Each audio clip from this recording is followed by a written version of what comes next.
Once UPT పాజిటివే రావడం గాకుండా అది మంచి ప్రెగ్నెన్సీనా కాదా అనేది గూడా ఇంపార్టెంట్. So, okay.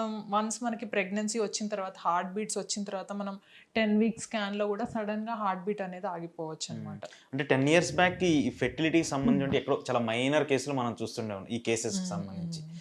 10 ఇయర్స్ అంటే అంతకుముందు ఉన్నటికి ఇప్పుడున్న జనరేషన్‌కి we have lot of changes. Hmm. చాలా హ్మ్. చేంజెస్ చూసాం. ఇప్పుడు మెయిన్‌గా మీరు చూస్తున్నటువంటి పేషెంట్స్ అంటే మీరు ఎక్కువగా వుమెన్‌కి సంబంధించి చూస్తుంటారు హ్మ్. కాబట్టి ఎందుకు వాళ్ళలో ఎక్కువగా ఈ సంబంధించినటువంటి ఇష్యూస్ వస్తున్నాయి? అంటే ఈస్ లైక్ వాళ్ళ బాడీ హార్మోన్స్ గ్రోత్ ఏమైనా తక్కువ ఉండటమా? లేదంటే హ్మ్. వాళ్ళకి మైన్యూర్‌గానే ఫిజికల్‌గా కొంచెం ఏదైనా చేంజెస్ ఉండటమంటారా? ఇప్పుడు మనకేంటి అంటే ఆల్మోస్ట్ 10 మెంబర్స్‌లో ఒకళ్ళకి మనం ఫర్టిలిటీ ప్రాబ్లమ్స్ అనేది చూస్తున్నాం. ఓకే.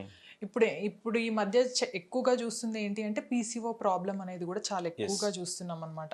అది కూడా ఆల్మోస్ట్ ఇప్పుడు మన ఓపీడీకి వచ్చే వాళ్ళలో ఆల్మోస్ట్ సగం మంది పీసీఓకి సంబంధించిన వాళ్ళే ఉంటారనమాట. హ్మ్. ఎందుకు అంటే ఒకటేంటి అంటే మనకి లైఫ్ స్టైల్ అనమాట. అంటే యాక్టివిటీ అనేది తక్కువైపోవడం. కొంతమందికి ఏంటి అంటే కొంచెం ఒబెసిటీ అనేది ఉండడం అనమాట. హ్మ్. అంటే కొంచెం వెయిట్ అనేది కూడా ఎక్కువ ఉండడము. అంటే మనం చూసినట్టయితే ఇవాళ రేపు ఏంటి ఇప్పుడు మనకి స్విగ్గీ, ప్రాసెస్డ్ ఫుడ్ ఇంట్లో కూర్చుంటే ఏమి అసలు వంటగదికి కూడా ఎనీథింగ్ ఎళ్ళాల్సిన విల్ గెట్ అవసరం ఆ! లేదు.